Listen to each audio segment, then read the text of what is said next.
우리 모두가 참 아픈 때입니다. 참담한 시국을 지켜보면서 대한민국 국민이라면 누구나 힘든 시간을 보냈을 것이라고 생각합니다. 상처받고 놀란 가슴을 진정해야 할 때입니다.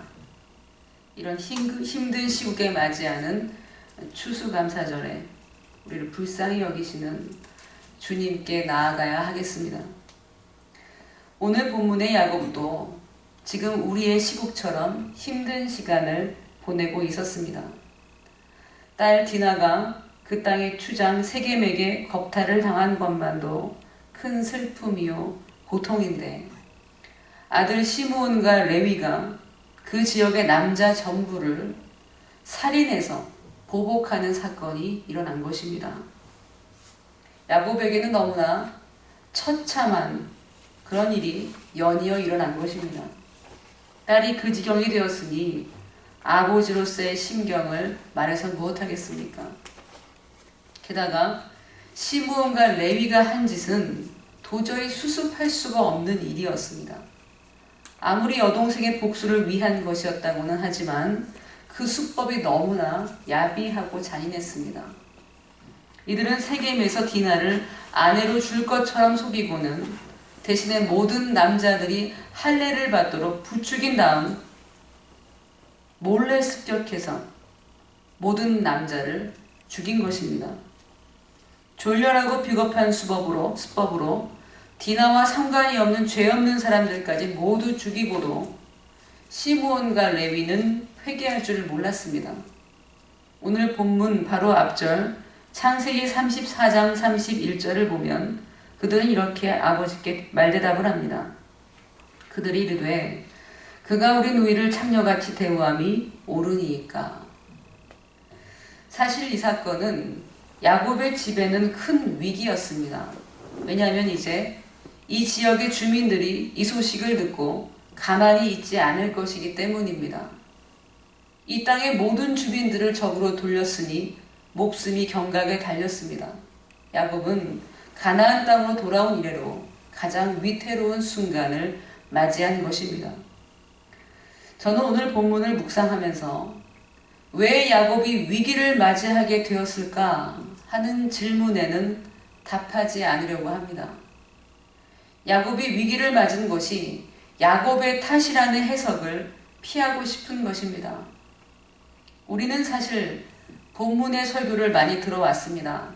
어떤 분들은 야곱이 잘못했기 때문에 이런 어려움을 겪게 되었다고 해석합니다. 야곱 집안의 불행은 야곱이 베델에서 하나님께 드린 서원을 갚지 않았기 때문이라고 보는 것입니다. 이분들의 설명으로는 야곱은 야복나루에서 정신을 차렸어야 했다는 것입니다. 형 에서에게 죽을 위기에 처했을 때 야곱은 야복나루에서 처절하게 씨름한 끝에 하나님께 복을 받았고 형 에서와도 화해를 하게 되었습니다. 그러니 야곱은 무엇보다도 먼저 베델로 가서 제단부터 먼저 쌓았어야 했다는 것입니다. 그렇게 하지 않았기 때문에 자녀들이 이 지경이 되었다고 해석하는 것입니다. 물론 그렇게 해석을 할 수도 있겠지만 저는 불행의 이유를 붙이는 데에는 조금 신중해야 하지 않을까 그렇게 생각합니다. 물론 베델은 야곱에게 특별한 장소였습니다. 베델은 야곱이 하나님을 처음 만난 곳입니다. 그곳에서 야곱은 하나님의 약속의 말씀을 들었습니다. 아브라함의 하나님, 이삭의 하나님이신 여호와 하나님께서 야곱의 하나님이 되어주시겠다고 약속하셨습니다. 야곱이 누워있는 이 땅을 주시겠다고, 야곱을 지키시고 함께 하시겠다고 말씀하셨습니다. 베델은 야곱에게는 하나님을 처음 만난 자리이며 신앙이 시작된 장소였습니다. 야곱이 언제고 하나님을 생각할 때마다 가장 먼저 떠올리는 곳이 베델이었을 것입니다. 거기서 야곱은 하나님께 서원을 했습니다. 야곱이 무사히 돌아오게 되면 이곳에 제단을 쌓고 11조를 드리겠다고 서원을 했습니다. 그러나 저는 야곱이 베델로 올라가 서원을 갚는 것을 미루었기 때문에 야곱이 어려움을 겪게 되었다고 보기는 어렵다고 생각합니다. 왜냐하면 실제로 오늘 본문에서 야곱의 집안이 모두 우상을 버리고 베델로 올라가 제사를 드렸음에도 불구하고 그 후로도 야곱의 집안에는 심각한 문제들이 계속 일어났기 때문입니다. 야곱의 집에는 실로 엄청난 사건들이 계속해서 일어납니다. 야곱의 장자 르우벤이 아버지의 부인과 정을 통하는 사건이 벌어집니다. 아버지의 부인을 건드리는 짓은 이방인도 하지 않을 죄입니다. 그뿐입니까? 형들이 동생을 죽이려고 합니다. 상황 때문에 결국 죽이지는 않았지만 동생 요셉을 이방인 상인들에게 아무 죄책감도 없이 팔아넘깁니다. 인신매매가, 그것도 동생을 팔아먹는 짓을 그 누구도 아닌 야곱의 아들들이 합니다. 야곱도 문제가 많습니다. 자녀를 고루 사랑한 것이 아니라 한 아들만 유난히 편애하는 왜곡된 부정을 보여줍니다. 베델에서 제사를 드렸는데도 그들은 바뀌지 않았습니다. 그러니 본문의 불행을 베델로 가서 제사를 드리지 않았기 때문이라고 말하기는 힘들 것입니다. 베델에서 하나님께 예배를 드린 후에도 야곱의 아들들은 여전히 악했고 야곱은 여전히 불완전했기 때문입니다. 그래서 저는 오늘 본문에서 야곱이 잘못했기 때문에 이런 고난을 당하게 되었다고 해석하지 않으려고 합니다. 야곱의 딸이 겁탈을 당했고 아들들이 살인을 저지르게 된 것, 온 집안이 그 땅의 주민들의 원수가 되어버린 위태로운 현실이 그저 야곱이 하나님께 잘못했기 때문이라고 말하지는 않으려고 합니다. 사실 여러분, 우리가 인생을 살면서 겪는 모든 고난에 이유를 붙일 수가 있을까요? 우리가 악하기 때문에 벌을 받는 것입니까? 물론 우리가 하나님의 자녀이니까 잘못에 대한 징계를 받는 경우도 있습니다. 잘못을 뉘우치고 하나님과의 관계를 새롭게 해야 되는 때도 분명히 있습니다. 그러나 모든 어려움이 우리의 죄값이라고 보는 것은 무리가 있습니다. 왜냐하면 인생이란 본디가 평탄하기만 한 것이 아니기 때문입니다.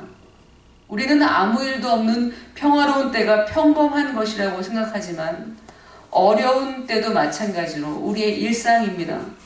평화로운 때가 있듯이 어려운 때도 있는 것이 평범한 우리의 삶입니다.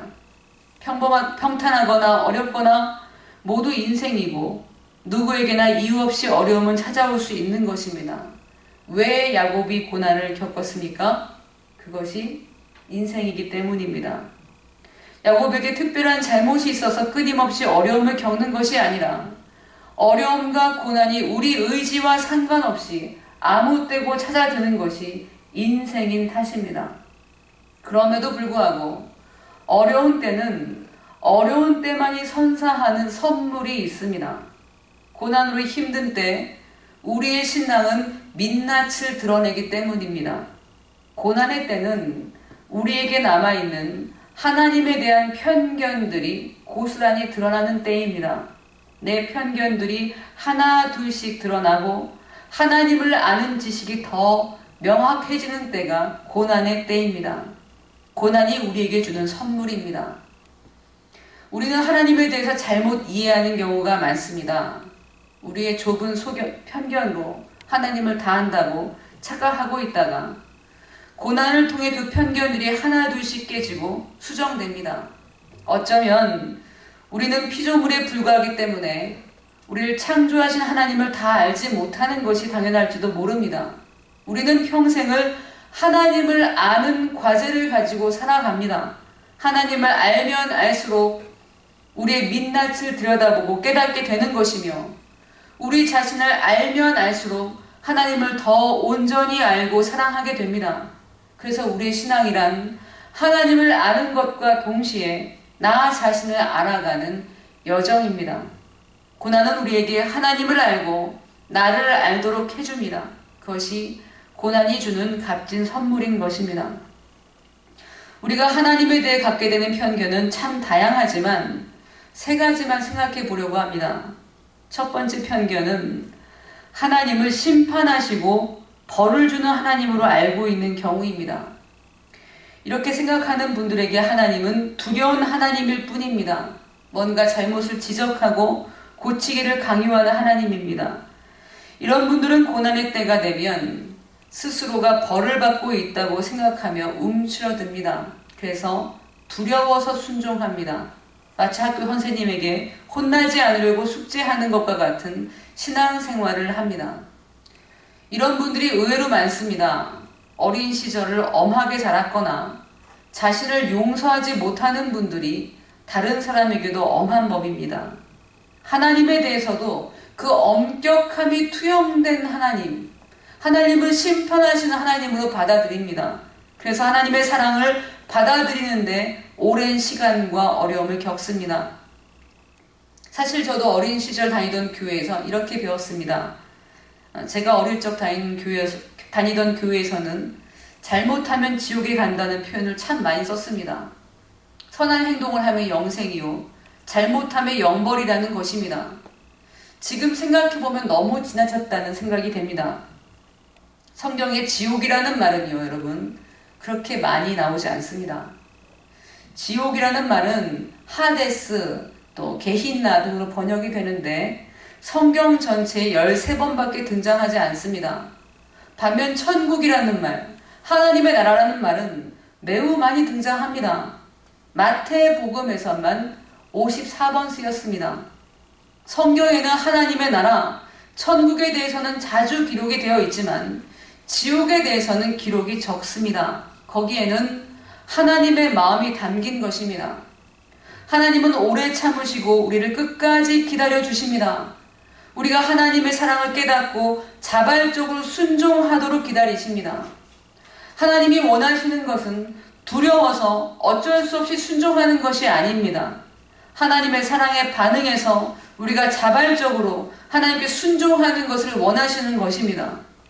하나님은 지옥이라는 표현을 쓰기보다는 사랑을 강조하시는데 우리는 필요 이상으로 지옥을 동원합니다. 하나님의 심판은 하나님의 거룩하심과 정의의 결과물입니다.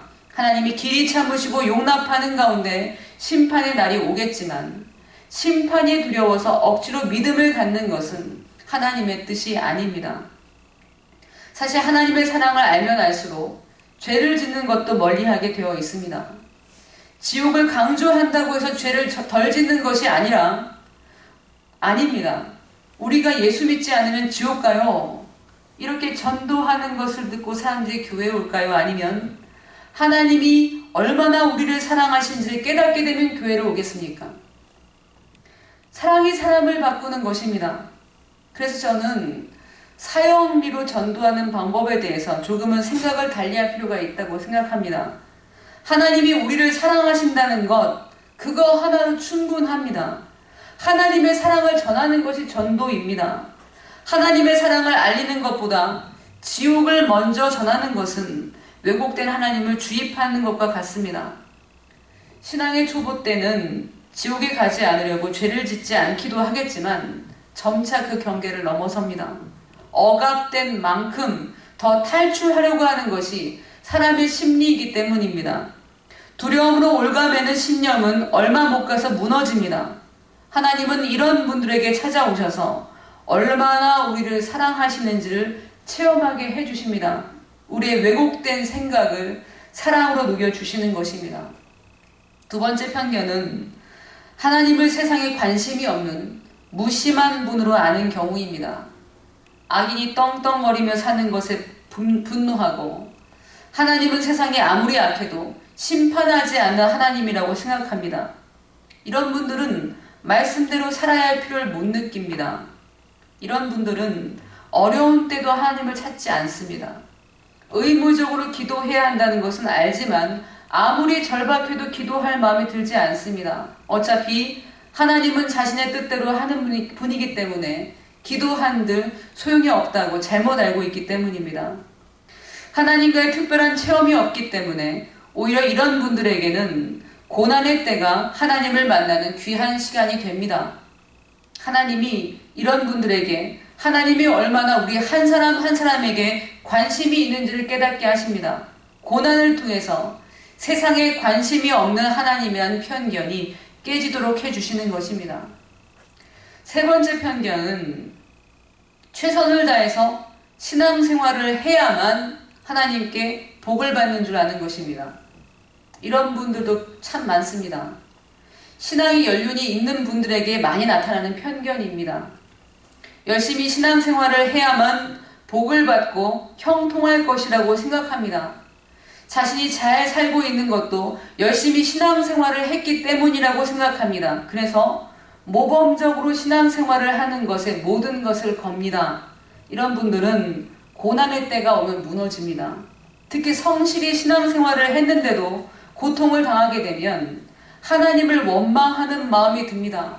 도대체 내가 무슨 잘못을 했기에 이렇게 고난을 당해야 하느냐고 원망하는 것입니다. 이런 분들에게 하나님은 찾아오셔서 우리가 무엇을 열심히 하거나 잘했기 때문에 우리를 사랑하는 것이 아니라는 것을 깨닫게 해주십니다. 죄를 짓고 방황할 때도 변함없이 나를 사랑하시는 하나님을 만나게 되면서 편견이 깨지고 열심히 신앙생활을 해야 한다는 강박증을 내려놓게 됩니다. 하나님의 사랑 때문에 편견이 깨지고 변화되는 것입니다. 사랑하는 여러분, 이처럼 고난의 때에 내 신앙의 민낯이 고스란히 드러나는 것입니다. 내가 갖고 있는 하나님에 대한 편견이 드러나며 그 편견이 깨지고 하나님을 온전히 아는 때가 고난의 때입니다. 저는 하나님께서 우리에게 허락하시는 고난의 이유를 만약 붙여야 한다면 나 자신을 돌아보고 나와 하나님의 관계를 새롭게 하는 귀중한 시간이라고 말하고 싶습니다. 하나님이 얼마나 나를 사랑하시는지, 얼마나 나를 믿어주시는지, 얼마나 나를 참아주시는지를 깨닫게 되는 소중한 시간이라는 말씀입니다. 본문에서 야곱은 그런 순간을 맞이하고 있습니다. 1절을 읽겠습니다. 하나님이 야곱에게 이르시되 일어나 베델로 올라가서 거기 거주하며 내가 내 형 에서의 낯을 피하며 도망하던 때에 내게 나타났던 하나님께 거기서 제단을 쌓으라 하신지라. 아멘. 하나님께서는 슬픔과 분노, 두려움으로 범벅이 된 야곱에게 찾아오셨습니다. 하나님은 야곱을 책망하지 않으셨습니다. 내 잘못이 이것이라고 지적하지 않으셨습니다. 그저 베델로 올라가라고 말씀하셨습니다. 왜 하필 베델입니까? 베델에서 야곱이 하나님을 만났기 때문입니다. 야곱은 그때 죄를 짓고 도망가고 있었습니다. 한갓 도망자 신세인 야곱에게 찾아와 주신 하나님을 기억하라는 것입니다. 하나님이 야곱에게 하신 말씀을 기억하라는 것입니다. 창세기 28장 13절부터 15절에 하나님은 그때 야곱에게 약속해 주셨습니다. 제가 읽겠습니다. 또 본즉 여호와께서 그 위에 서서 이르시되 나는 여호와니 너희 조부 아브라함의 하나님이요 이삭의 하나님이라. 내가 누워있는 땅을 내가 너와 내 자손에게 주리니 내 자손이 땅의 티끌같이 되어 내가 서쪽과 동쪽과 북쪽과 남쪽으로 퍼져 나갈지며 땅의 모든 족속이 너와 내 자손으로 말미암아 복을 받으리라. 내가 너와 함께 있어 내가 어디로 가든지 너를 지키며 너를 이끌어 이 땅으로 돌아오게 할지라. 내가 내게 허락한 것을 다 이루기까지 너를 떠나지 아니하리라 하신지라. 아멘. 하나님은 야곱에게 너 왜 서원을 갚지 않니? 이렇게 말씀하신 것이 아닙니다. 그날의 그 약속, 하나님의 약속만 기억하라는 것입니다. 하나님께 아무것도 드린 적이 없는 아무것도 아닌 야곱에게 찾아오셔서 하나님은 그저 일방적으로 복을 주셨습니다. 그 사랑을 기억하라는 것입니다. 나는 너의 하나님이다. 그 약속. 나는 너를 떠나지 않겠다 하신 그 약속. 그것 하나면 충분한 것입니다. 야곱이 잘못해서입니까? 아닙니다. 서원을 지키지 않았기 때문 아닙니다.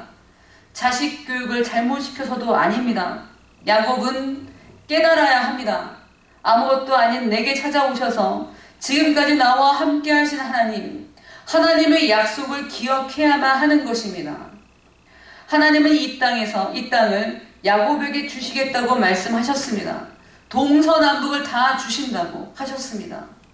내 자손이 땅의 티끌처럼 많이 이곳에서 퍼져나가게 될 것이라고 약속하셨습니다. 그 약속을 기억하라는 것입니다. 그러니 너는 안전하다고, 그러니 너는 눈물을 닦으라고, 내가 잘못했다고 너를 버리는 것이 아니라고, 나는 너의 하나님이라고 말씀하신 것입니다. 그 말씀을 들은 야곱은 바로 정신을 차립니다. 그래서 자기 집안 사람들에게 말합니다. 가지고 있는 이방 신상들 다 버리고 정결하게 의복을 바꾸어 입고 우리 모두 베델로 올라가자고 말합니다. 모두가 아버지의 말씀을 따라서 이방 신상들, 귀고리들을 야곱에게 다 빼어서 주었습니다. 귀고리는 장신구이기는 하지만 당시에는 주술을 통해서 사람을 지켜준다고 여겨졌던 부적의 역할을 하기도 했습니다. 그래서 귀고리도 버린 것입니다. 야곱은 가족들이 가지고 있는 신상들, 귀고리들을 다 빼서 세겜 근처에 있는 상수리 나무 아래에 묻었습니다. 베델로 가기 위해서입니다. 하나님을 뵈러 갑니다. 하나님께 예배하기 위해서 갑니다. 일방적인 사랑을 입었던 그곳으로 가서 이번에는 온 가족이 하나님께 예배를 드리기 위해 베델로 올라갑니다. 5절을 읽겠습니다. 그들이 떠났으나 하나님이 그 사면 고을들로 크게 두려워하게 하셨으므로 야곱의 아들들을 추격하는 자가 없었더라. 아멘. 하나님은 야곱이 보복을 당하지 않도록 주변을 크게 두렵게 하셨습니다. 그 지역 주민들 중 누구도 감히 야곱의 집을 추격해 오는 자가 없었습니다. 야곱이 걱정하는 일은 일어나지 않았습니다. 하나님은 야곱을 지키겠다는 약속을 신실하게 지키신 것입니다. 야곱의 집이 베델로 가서 제단을 쌓고 그곳을 엘 베델이라고, 베델의 하나님이라고 불렀습니다. 야곱은 그날을 추억한 것입니다.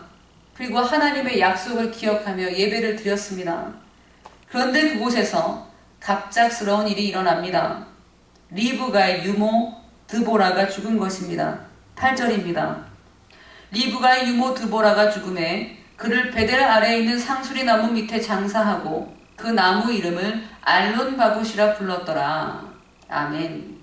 리브가는 야곱의 어머니입니다. 야곱의 어머니의 유모라면 집안에서도 가장 나이가 많은 큰 어른이었을 것입니다.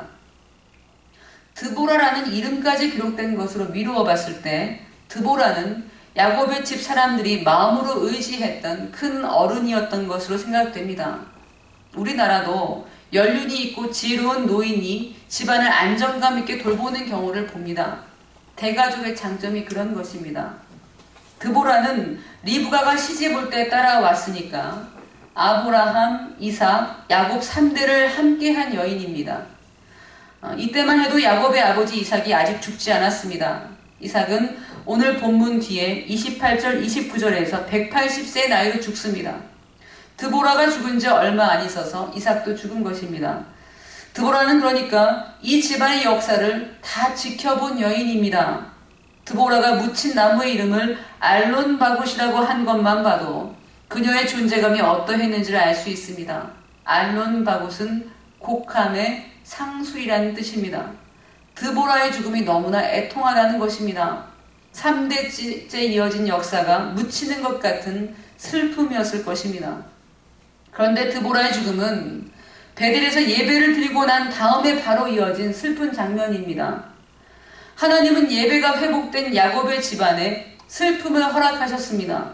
왜 그러셨을까요? 야곱의 집안이 제사를 잘못 드렸기 때문입니까? 아닙니다. 드보라가 죽었지만 야곱의 집안에는 하나님의 신앙이 회복되고 있었습니다.